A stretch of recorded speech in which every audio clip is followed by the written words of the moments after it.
Happy you're here. Happy sunny, hot Tuesday. Yes. in Last September. hot Tuesday. I love it. I don't know if we want to say that. Well, this Could is be. last chance to Could get a be. tan. Last chance to get it done. I love it. Okay, let's talk about one schedule change is we were going to have a role play right after this class. But due to some last minute schedule changes, we are not going to have that today. That'll be postponed put on by the ALC. So just make a note of that.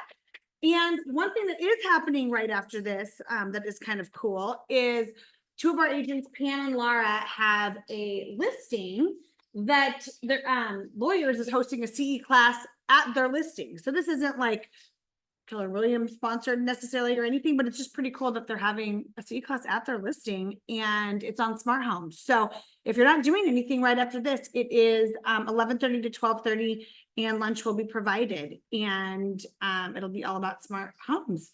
So it's not too late to register for that. That's kind of cool. It is cool. First time I've seen that. Yeah, hosting it at Yeah. like a, I haven't looked up the house, but I would assume it was a nice house with some cool tech features if you're Yeah. doing a smart homes class there. So it's always nice to see some of that stuff.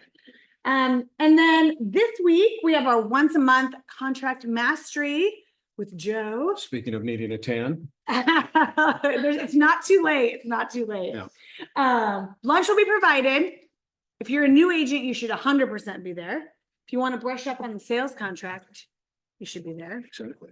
Any other plugs? Couple of plugs. The buyer's representation agreement is going through a refresh. We'll probably have a new version of that at the end of the year, the start of next year. Hopefully they're going to condense that, clean that up, get that 180-day default mechanism out of that language. So that's good news. I'll know more as the forms committee uploads that into the board, which I sit on. And then don't forget about the accredited buyer's representation accreditation you get through NAR. That is free. That's a $300 class. And that's free to all agents through the end of the year. This is a good way to hone up on your buyer consultation, kind of your roadmap during that consultation about the transaction process, and also your value statement and your value proposition. It's a 6-hour class live online. There's 3 sessions in October, or there's a self-paced class as well, too. I'll set out a link today if you want to get that, but a nice accreditation. There's no CE attached to it. There is a fee if you want to continue to be an annual member of on that accreditation. But I think the value is just getting that knowledge base and getting that activity, that exchange. So that ABR, good value as we kind of wind down this year, see how the dust is settled with representation and what things we may miss in what we're doing in our consultations with our buyers, things of that. Yeah. Course. In order to be accredited, you need to take another course. Yep. You need to pay for it. And then, of course, you have to, if you want to be accredited, you have to pay for it. That's if you want to put if you want to put Right. the letters on your acronym on your signing. But I think just the knowledge base itself is, and the price is right. It's $0, but it's going to give you some valuable tools and some and feedback from, especially if you go to the live session, there'll be some good interaction there versus the self-paced. And then next week, I'm going to do a little update on compliance in regards to social media postings. I'm seeing a few things where agents are marketing their listings, open houses, things like that, but there's no link to more information. There's no proper branding. There's no RMLS or MLS number, things of that nature. So I'm going to do about 5-10 minutes on what your social media post should include and must include. Again, they've reduced a lot of that branding where you have to have logos and names and things, icons, stuff like that. But we'll just do a little, a little hack on just the things, the bases that you need to have when you do a social media post to make it consumer friendly so they can go and find more information about that listing, not just an open house without an address, call me for information. That's not enough. Okay. I know it's lead gen, but you need to have some additional information. So we'll do a quick hit on that next week. Cool. And then for the class on Thursday, you don't need to register. You just show up in this room, ready to learn and ready for lunch. Yep. And then the following week is already the first week in October, hard to believe, but Wednesday, October 2nd. So instead of the CE class that day, we will be teaching Value Squared, and Dwight and myself and Kevin, our very own Kevin Willis, are going to be teaching Value Squared. This is a KW University class. Great class. I'm just being able to articulate your value. So, we will bring in lunch for that too. We're trying to just bribe everyone with food to come to things, but Mhm. hopefully it works. But this is a great class. If you haven't taken it yet, when it was offered and taught by, Keller Williams Online, we're gonna be teaching it locally now. This is the most comprehensive Mhm. training about how you can distinguish yourself amongst your competitors. So I would highly advise that you come to this. Yeah. And then we're having another career night. We're gonna keep doing this monthly, bi-monthly-ish, depending on the need. But so if you know anyone looking to get into real estate or just wants more information, Tim's gonna be teaching career night or leading it, and it should be a good event. And do we have a registration link yet? Not yet. Not yet. We will, coming soon.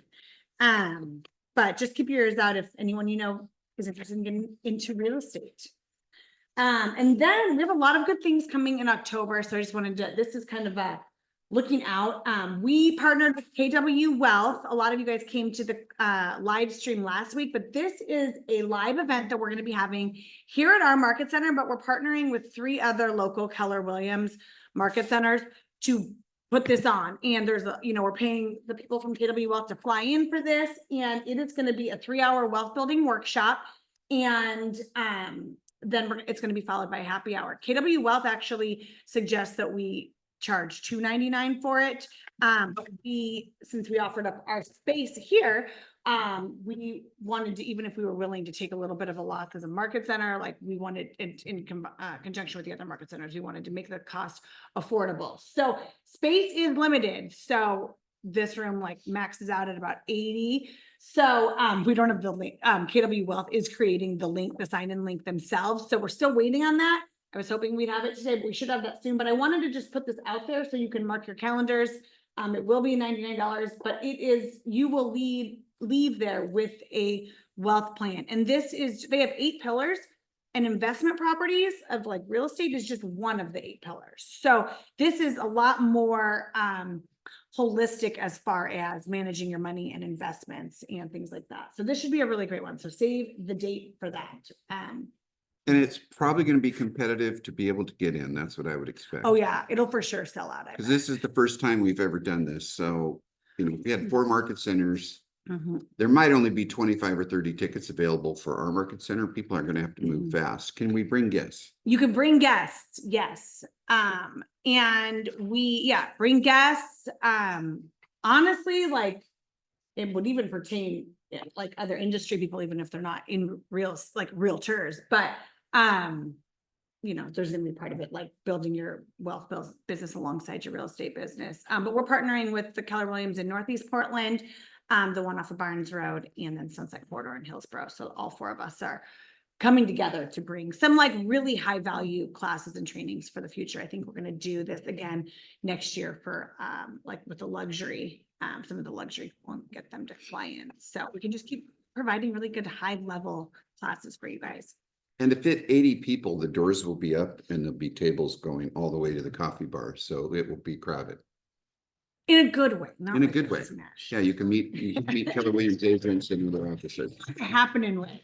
Okay, next slide. And then last thing, just another save the date for Halloween. We're gonna do a little around the Bridgeport office, a little bit of like you can bring, if you have kids, bring your kids in or nieces, nephews, whatever, to trick or treat. And then if you have an office here, we will either give you candy or you can get your own candy. And then we're gonna have like a decorating contest to decorate your office, just to have a little fun thing for kids to do around the office. So if you have an office here, start thinking about your decorations in your hand to give out. And we're doing it early, so in case people want to go do something else, Halloween night, you can. But it just should be a good event and a good chance to just bring families in and a little bit of a sense of community in the office.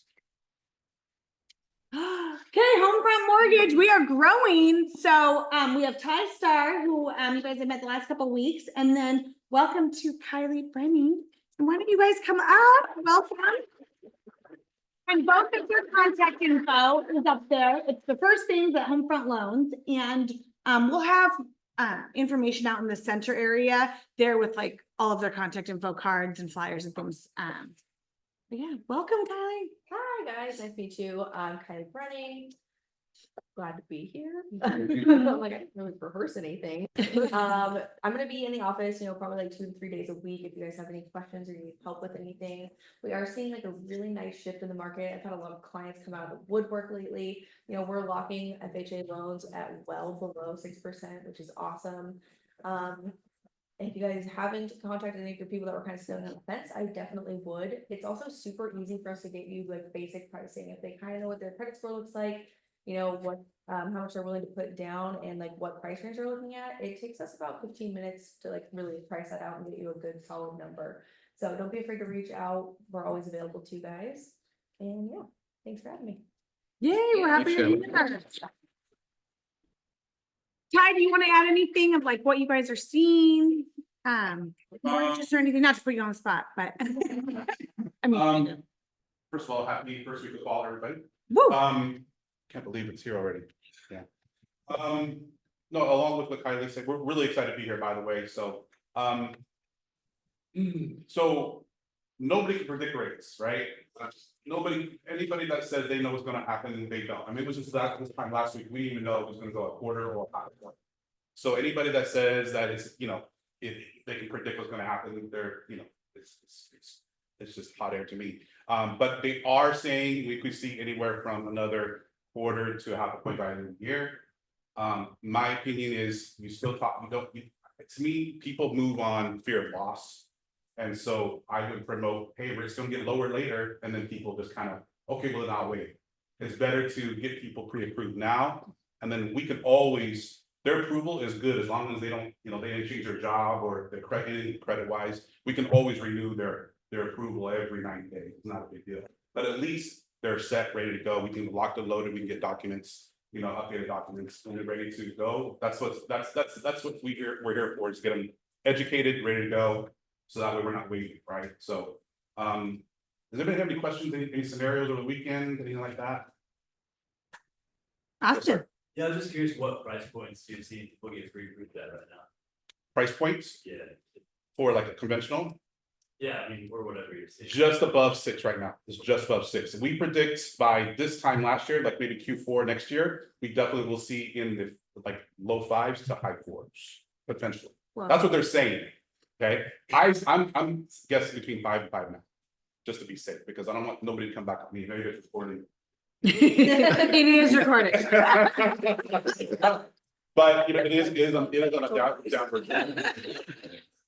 Yeah, sorry, I was talking about like the sales price. Is it like more entry level, higher price? Oh, what you're seeing most? Like, Me personally, not sure. Kylie, do you have?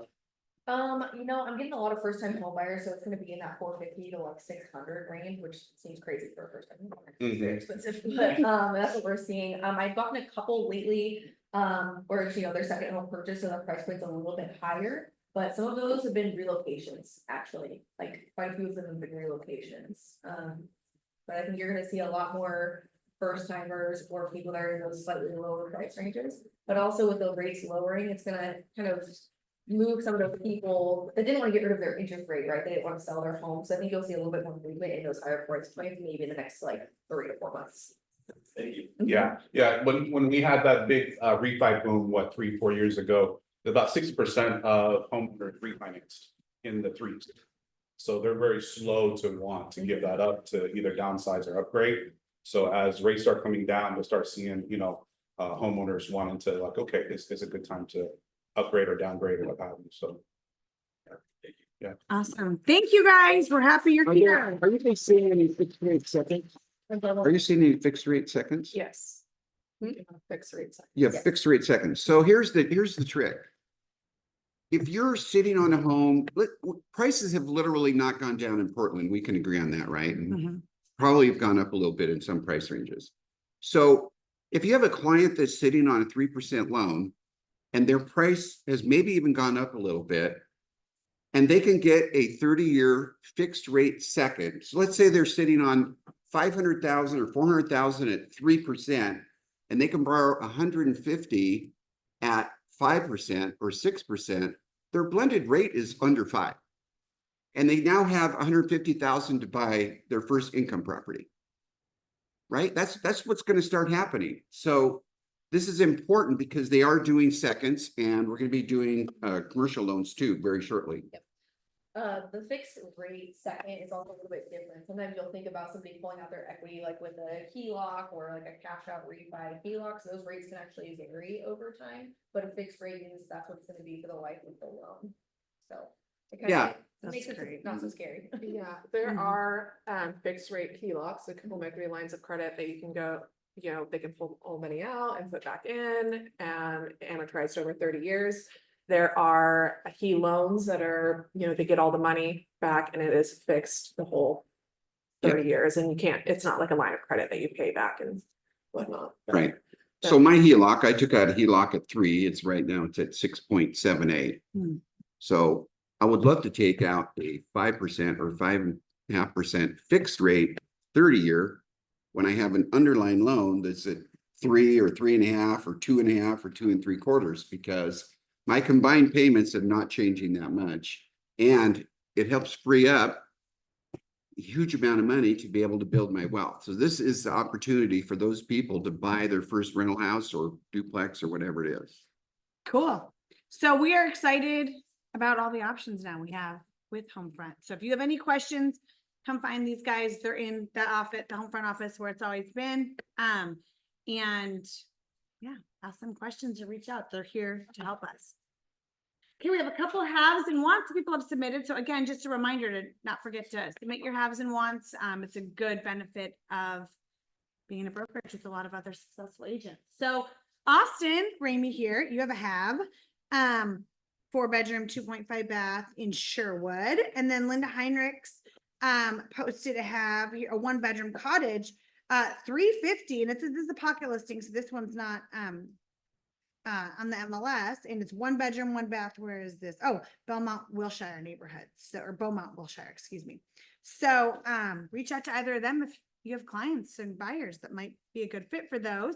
And then also Tim Stewart coming up. He has a have that is going to auction. So we told him he's going to share just a couple quick minutes Yeah, about the 74 acres auction. down Dallas, Oregon. I was promised only 3 minutes, so I'll talk close. So you got to go.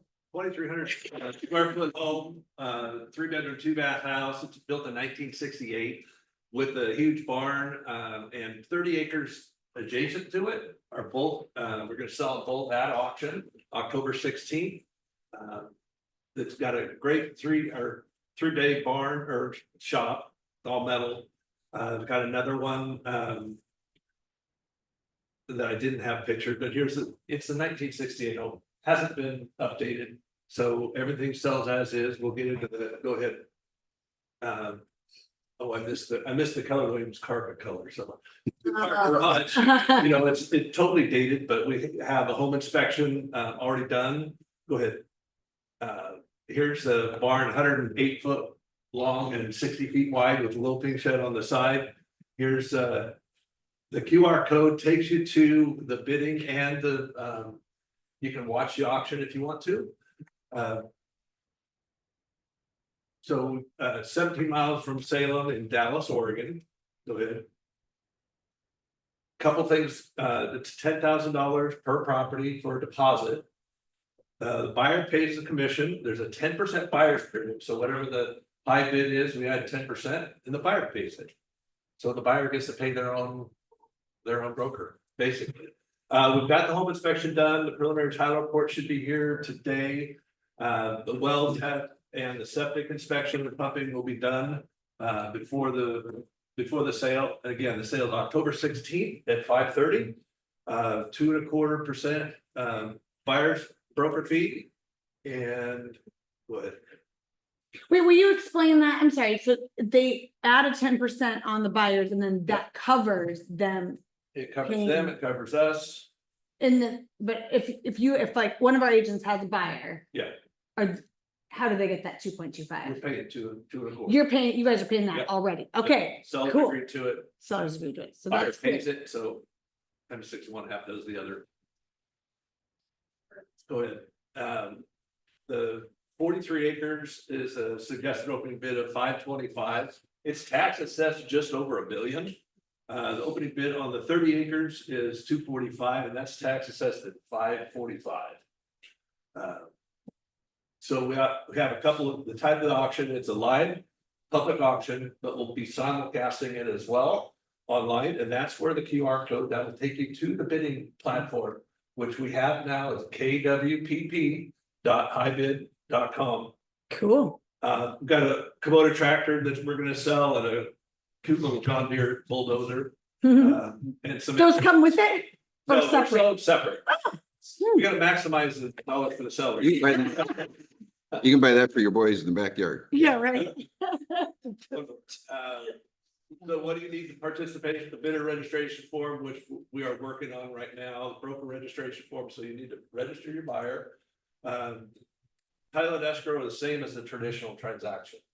Once we get the agreed upon price, then it's the same as the traditional transaction. We're gonna be out at the property Saturday, 12 to 4, this Saturday, and then October 6th and October 12th. So it's a Saturday, Sunday, Saturday, and then 2 hours before the sale on October 16th. Cool. To come out and join us. Another one. This is the QR code's gonna take you to the new Keller Williams bidding platform. It's Keller Williams branded. It's a great deal. There's other properties that'll be coming up.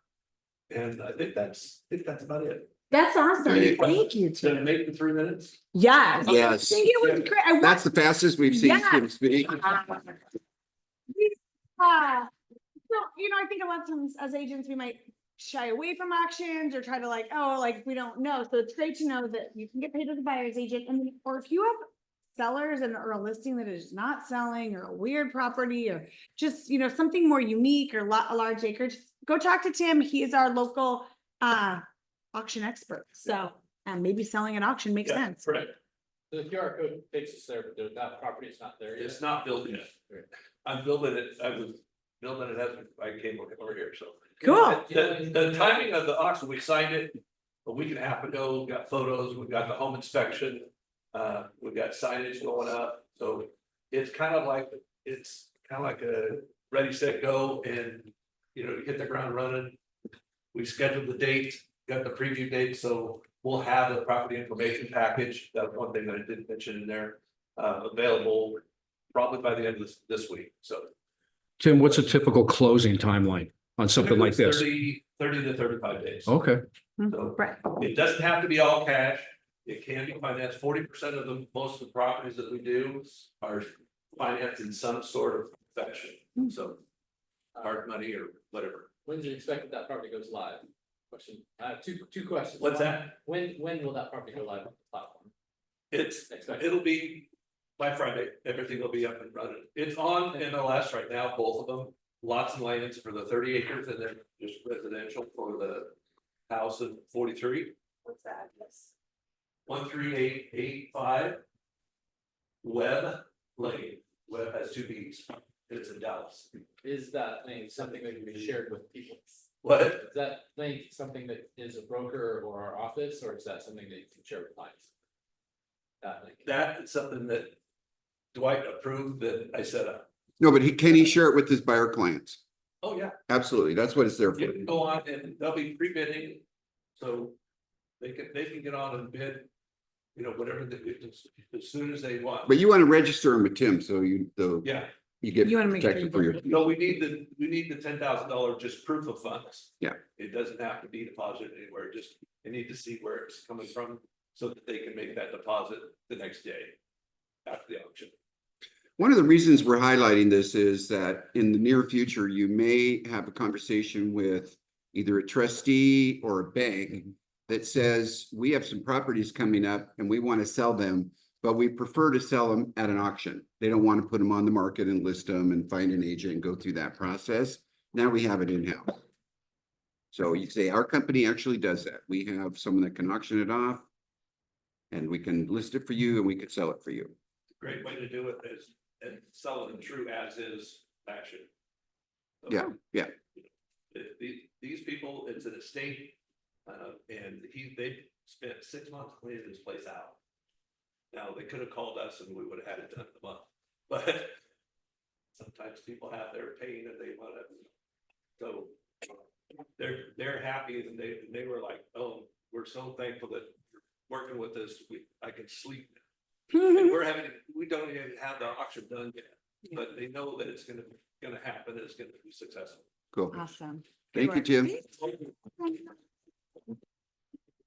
So the rest of the meeting, we're going to talk about agent to agent referrals, and we have some great agents that are going to talk about it. But first, I want Cole to show just a couple things in command, just to make sure everyone knows where to find the features of the referral. So give me 1 second. Perfect. Okay. So just as a quick general question, how many people have actually used the referrals applet in command before? 1, 2, 3. Perfect. Okay. Well, no.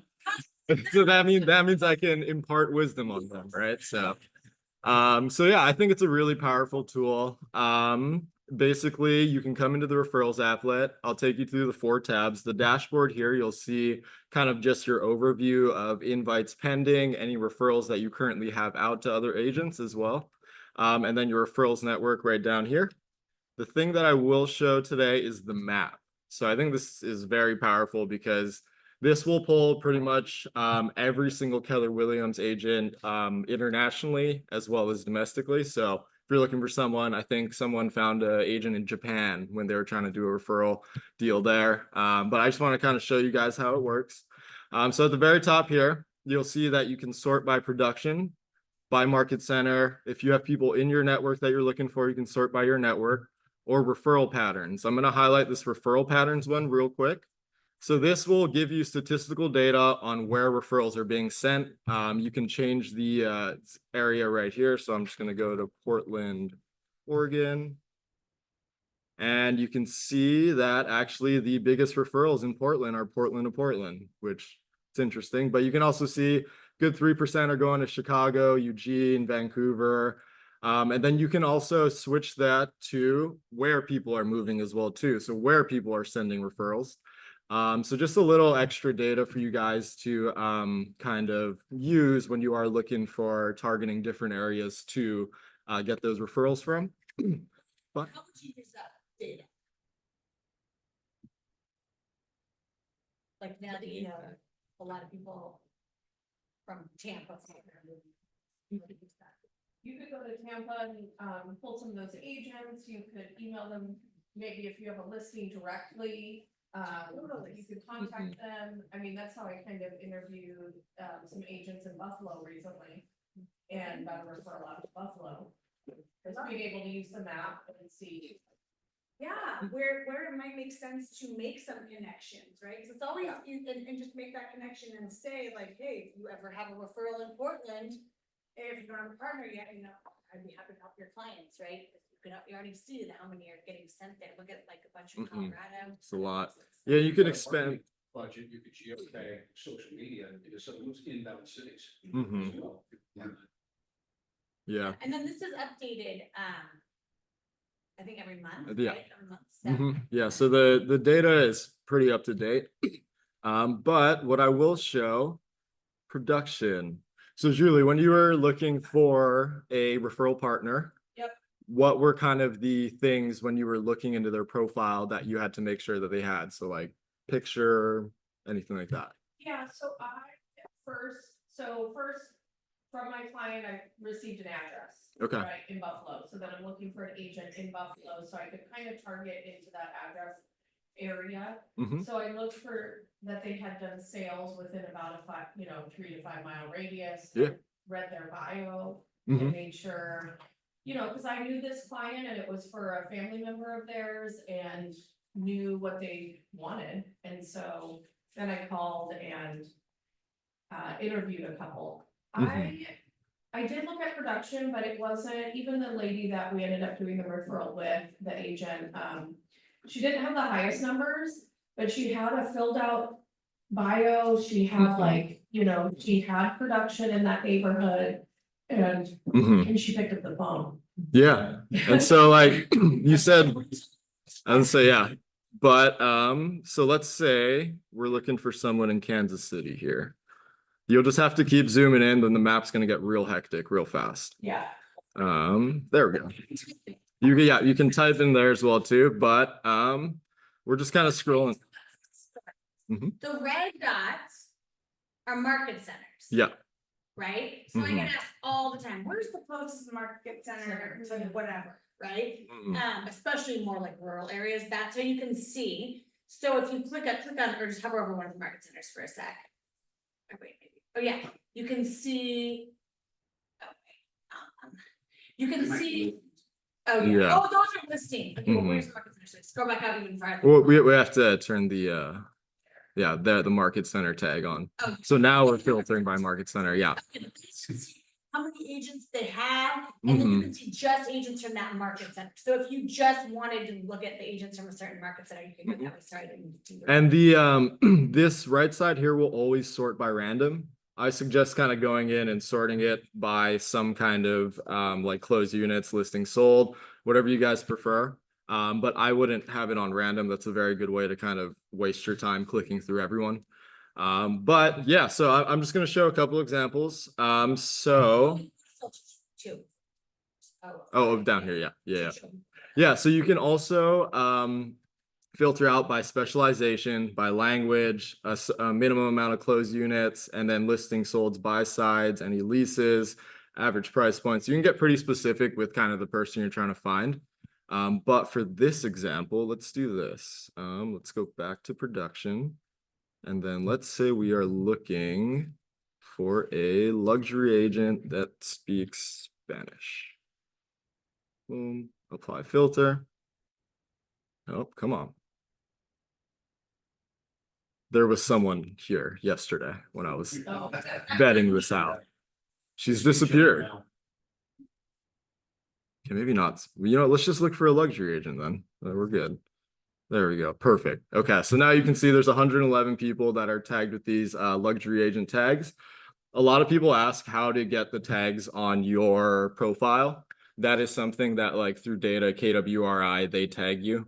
So it's something that you're not able to do yourself. So, but yeah, if you feel like That's when you do your. military, yes, military is one that you can do yourself. But for luxury and like KWYP, young professionals, things like that, ALC, those are all done. Members of those organizations and Yeah. inserts the tags. Yeah.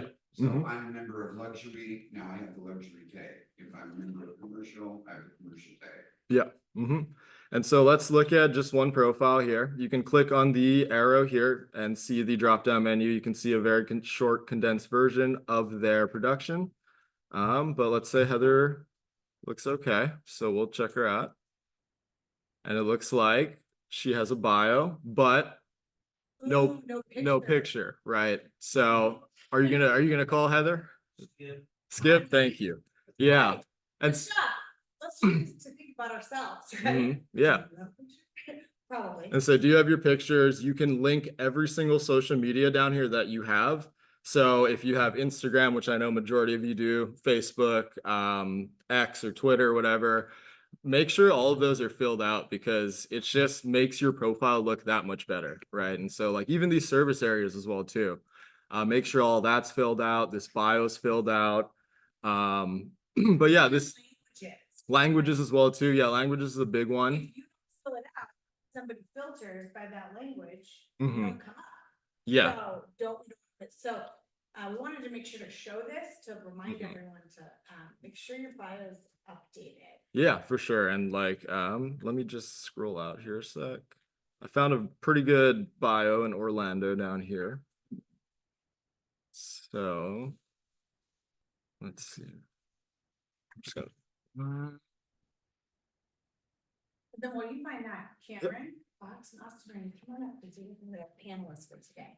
Yeah, so you can see Daniela's profile completely filled out. She has a bunch of service areas down here. So if you're searching by service area, she'll pop up. She's got her YouTube, her LinkedIn, Instagram, Facebook. She's got a picture. She's got a great bio written out and everything. So this is someone that when you are looking through all the referrals, someone you'll more than likely call just because it looks very put together. But Oh, look, she has her charities. Charity's in here. Yeah, she also fluent in Spanish. So, and then just real quick to show you guys where all of this information lives, where it all pulls from. It's going to be in your marketing profile. So when you log into Command, just go into your settings, go into your Connect settings on the left-hand side here, marketing profile. This profile will also, your website will also pull from this profile as well too. So just make sure it's filled out. You got a photo in there. If you're on a team, your team logo's in there, your details down here as well. Any military affiliations, that's kind of where you'll get that KW military tag, bio, phone numbers, emails. If you have a fax number, throw it in there as well too. But yeah, you can see pretty much all your socials down here as well too. But yeah, so really just make sure that all of this stuff is filled out, even if it's just very basic stuff. You never know who's looking for a referral in Portland. Someone could be looking right now and then they stumble upon your page, no bio, no picture. That's just lost business, right? So Yeah. just really make sure that your marketing profile is pretty good.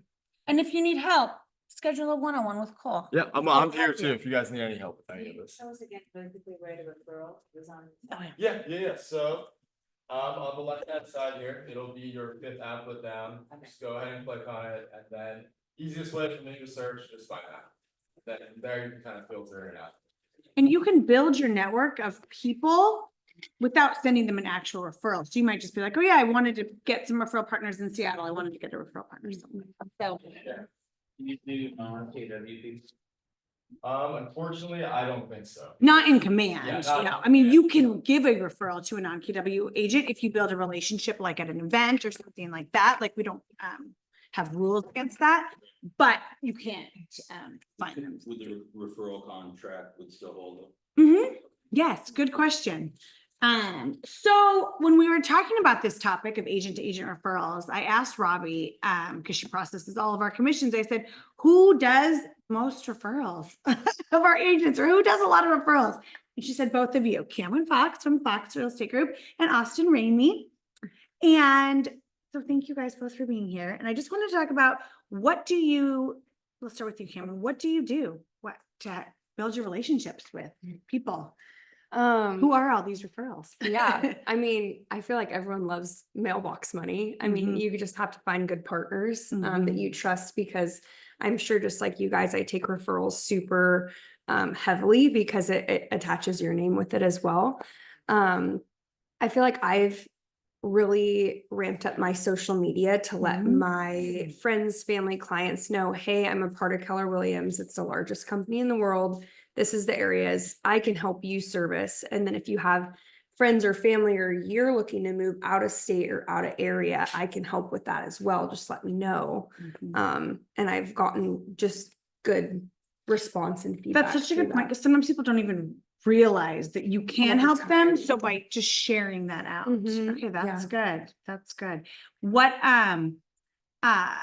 you went to family reunion too. Did you make any connections there? Like what was your strategy there to build your referral network, or did you have one? Yeah, I didn't go in with the strategy. I was just excited to meet new people. And so I just interchanged business cards with some people who became social media friends. So just stayed in contact there. I haven't seen any direct business come from that per se, but it's just nice to know that you've met these people in person.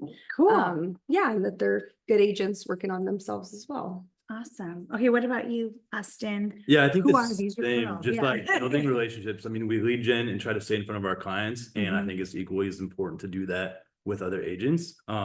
I drive a lot and I get bored in the car, so I just call people and just checking to see how they're doing. I think learning about different markets and how things are going there with inventory, price points, how quickly things are moving is just interesting to me. Plus, by making that connection, like, oh yeah, he's an agent in Portland, so just staying top of mind that Okay, way. wait, so let's talk more about that. How do you decide who you're gonna call? Is it people you've met through like KW Young Professionals or like mega camps or events and things? Yeah, so Or I is think it? that's one. And then just when I travel to, like, I'll see who's around that I might know or have either like had a conversation with in the past from family reunion or something like that, and try to get together. That is cool. Yeah.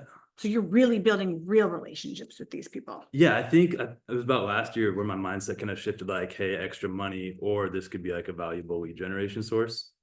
And then I remember, I think it was Dwight, during COVID, you were talking about a lot of agents were going to be getting out of the business and that would be a good time to like buy their portfolios. I wasn't in that position, but I think just by befriending some of the struggling agents, try to help them succeed in the industry. And then like on the other token, like if they didn't, then like, hey, if you want to keep your license in referral status, you can still refer business and make some side money that way. So. And then can you talk a little bit about your affiliation with KW Young Professionals and then how that referral network kind of has worked? Yeah, so I would say like the main point for me, it wasn't necessarily referrals at the beginning, but just having that connection with other agents that are also, like Camryn said, like striving to become better people, better leaders, better agents. And then by building those networks and putting yourself out there, like you can join something, but if you join luxury and don't meet any of those people or do anything, like you're not going to really see the ROI on that. So I think just like participating, putting yourself out there on those like either classes or masterminds or just anything like that, you can just really get to know people. That's a really good point, because you're right, you can join all these different referral groups or these communities, but if you don't do anything with it, right? And there's a number of these within Keller Williams. There's the KWYP, which is the Young Professionals. There's the Rainbow Network, which is the LGBTQ. Plus there is, what else is there? There is, which one? Oh yeah, there's wellness. What'd you say? Oh yes, military, right? So you can tag your military affiliation. There's a lot of referrals tagged or like that go between there. If you are on the ALC, that can be beneficial, or like luxury or commercial, any of these, honestly. And then even as you join some of the other communities that are like the paid opt-in ones, it's like relocation, things like that. Like if you have like relocation expert on your profile, like that, I mean, that might make people want to send people to you too. So making sure you're not just involved in these, but then you're kind of taking that next step to take advantage of it. Yeah, well, and so many clients will be like, oh, like I'll be meeting with them, talking to them for a while, and then they're like, oh, I'm actually moving to California. And you're like, oh, I just spent all this time with this person, you know, getting to know what they want, who they are. It's like, okay, rather than just throwing that time, you know, wasted away, you know, getting them connected with someone and still, you know, I mean, selfishly reaping some benefits from that, but making sure that they're set up with someone that's going to take care of them as well. Yeah. So how do you find somebody to refer to now?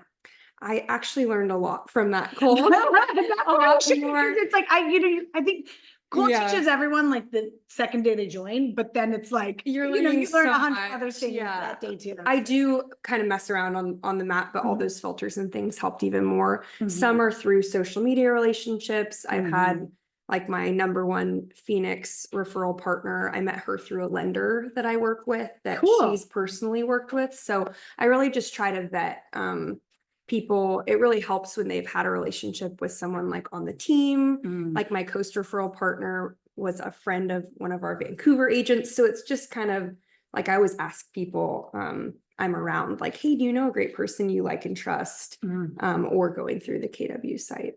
Cool. What about you, Austin? Yeah, same thing. I feel kind of like a hypocrite by saying I like look at their social media online because I don't have a very good presence, but I kind of judge other people by that.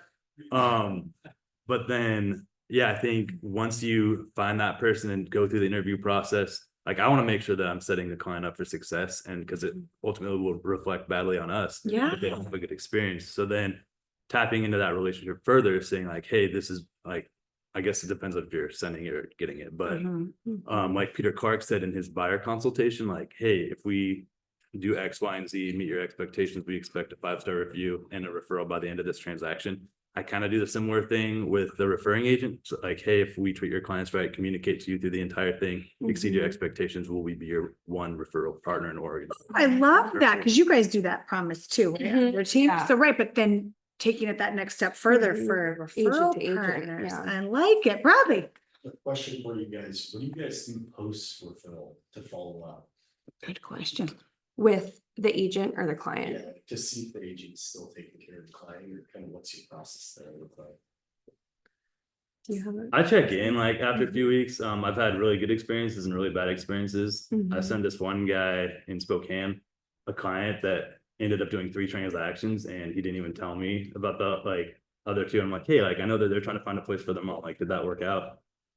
They did, but just I think communication is really important. Following up with And kind of just setting that expectation up front too, like, hey, just, I'm not gonna bother you, but let me know at least like the milestones so that I can support our past client referral partners.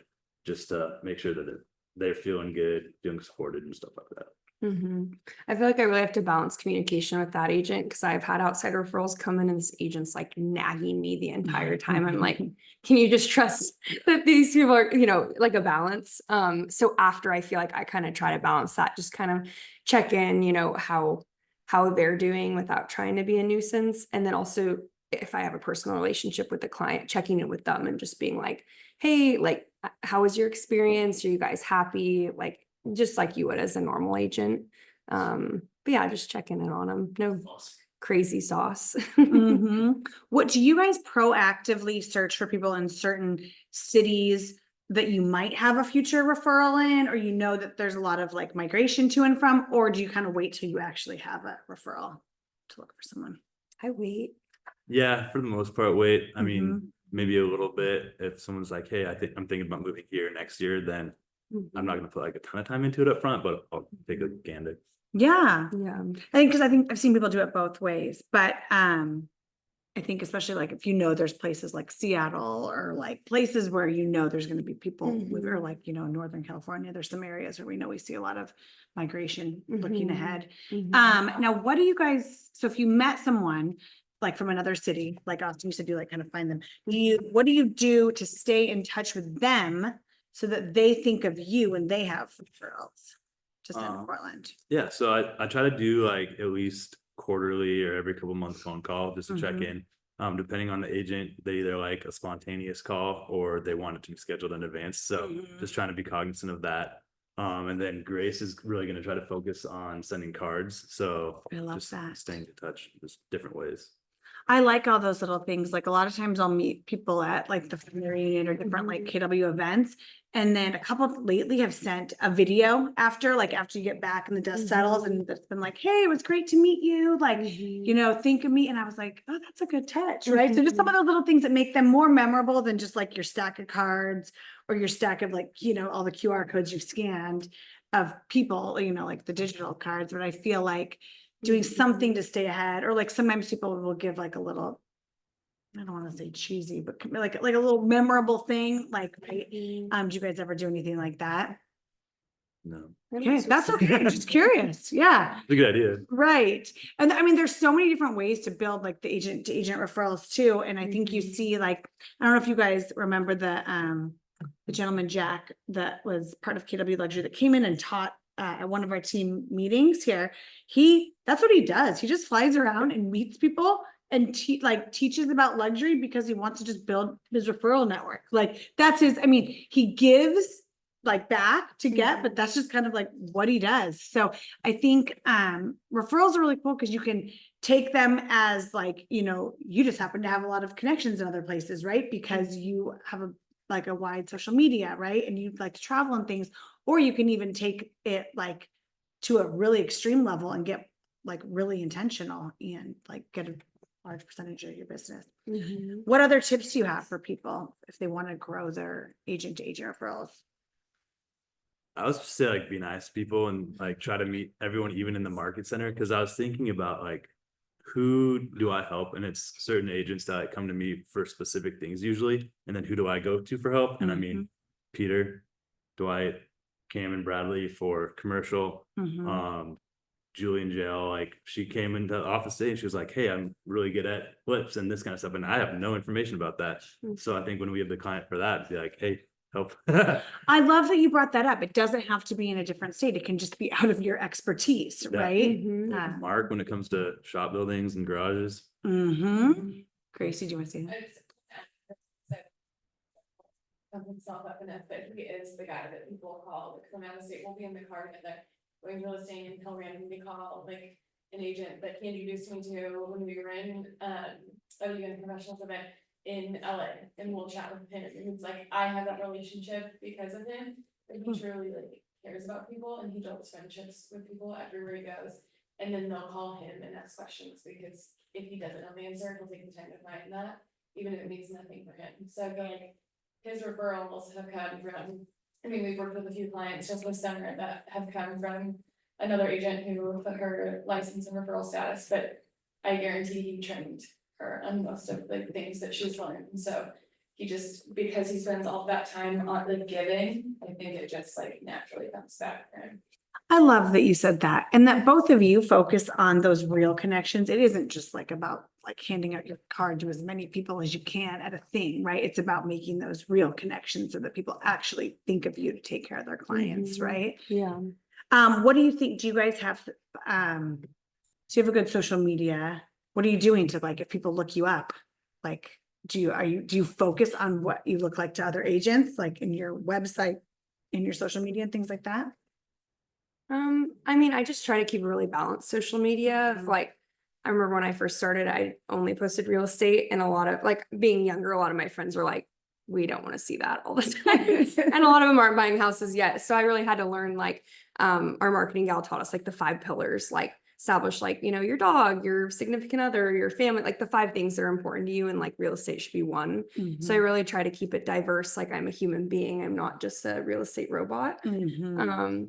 So I really, yeah, just try to keep myself, you know, looking like a normal human being. So some people reach out on social media, but honestly, I have the team to thank for a lot of our referrals because Cool. just based on the production we do in the KW network, it does, just based on how people filter, Mhm. allow just people that I've never even met from other KW offices just looking for a Portland referral. That's cool. So that's how a lot of my like referrals come into me, and then going out, I kind of try to repay the same favor. Awesome. Yeah. Yeah, what about you? Not my strong suit. It's like a lot more on this in this meeting, and we're like, we need to make that a whole nother meeting, right? Like branding and your online presence. Yeah. But I was just curious if you did anything to specifically like tailor to that. I mean, it's niche, but something our team does as well as Google Ads. It's again another expense and thing you have to do, but then if agents are just looking up agents in the area, you do bump up there as well. So Cool. it's something additional, you know, if anyone ever thought about, but I mean, just everyone's on Google, so it's good to have a presence on there as well. Yeah. Yeah. Well, I love that you two shared with us. Does anyone have any other questions for these two about agent to agent referrals? Of any kind? Dwight? I would just add, for information purposes, more people from Oregon move to Washington than any other state, and more people from Washington move to Oregon than any other state. And so at the very least, we should be trying to meet people in the regional market centers in Vancouver or Seattle, some of the areas around Seattle, because the odds are you're going to get a referral from them in the next few years. And vice versa, they want to meet Portland people, so. Or yeah, and if you know you have a gap, right, just be on the lookout for that. So then when you go to those places, or if you go to an event and like kind of being on the lookout for where do I need referral partners and where do I need to make some connections, so you have those people. I utilize our Facebook page all the Oh, time, cool. being like, hey, like even within you guys, like, does anyone have a great referral here? Because, you know, I just trust more when someone else has worked with them or, you know, even our family here knows them. And so I've seen people all the time. And then, I mean, you have like 20 options to choose from. Yeah, but that's But, because it's real yeah. people that people have some sort of connection with. Yeah. So that's cool. I know. Oh yeah, go Ted. Tim. Hope that I'm not getting outside the lines here. Do you have a set commission, or do you like a referral percentage, or do you just let the receiving referral person dictate that? I will say, if I feel a good vibe with them, I will give them the client's contact info before getting, you know, the agreement signed, which I've had some agents on the other side that will not release the info. So I haven't gotten burned yet, hopefully, but I'll just say, hey, we do a standard 25% referral. Sound fair? Like, just not even a question. And then I just use all like that. I'm kind of old school. I guess I use the outside referral. Like I write it on the paper and then just fax it over. They'll usually DocuSign it back, but yeah. Yeah. I do 25% as well. Yeah. I've never really had any issues with that. Yeah. If it's like a mobile home, sometimes the commission can change, but yeah, I just do. Would you give, or would you ask for more if you were getting like or if you were giving something like on a silver platter, like someone like is like ready to, I'm just curious, like ready to buy something tomorrow, or I can't think of an exact example, but if it was like really vetted, like I've your always- best friend or something, I've just always curious. done 25. Yeah, I would say no, just because like I would hope that if someone gave me a referral, they're not gonna be like, oh, I want 40%, it's gonna be easy. Like, well, you never know. And just Yeah. because someone's ready to go, it doesn't mean the transaction can't be a complete nightmare. You know, like all the Mhm. blood, sweat, and tears you're gonna put into it. And so you just never know. So I just Totally. keep it standardized. Yeah. Yeah. Not by. So not standardized by color lines for the rear. Oh, no, sorry, Standardized sorry. 13. I have a personal standard, yes. Personal standard, just want to clarify. Yeah. So you can charge whatever you want, but, Mhm. and I mean, we see them in from all across the board, so. Mhm. And sometimes you do see when people are trying to ask too much, like people don't want it, right? Oh, Like, yeah. or, you know, so. Yeah. Cause you don't know how much work it's gonna be necessarily, Mhm. especially with buyers, so. Yeah. Awesome, you guys. Round of applause for Austin and Camryn. Thank you very much. And that is it. We hope to see you at, what do we have going on this week? Contracts class on Thursday and all things next week. Thanks, guys.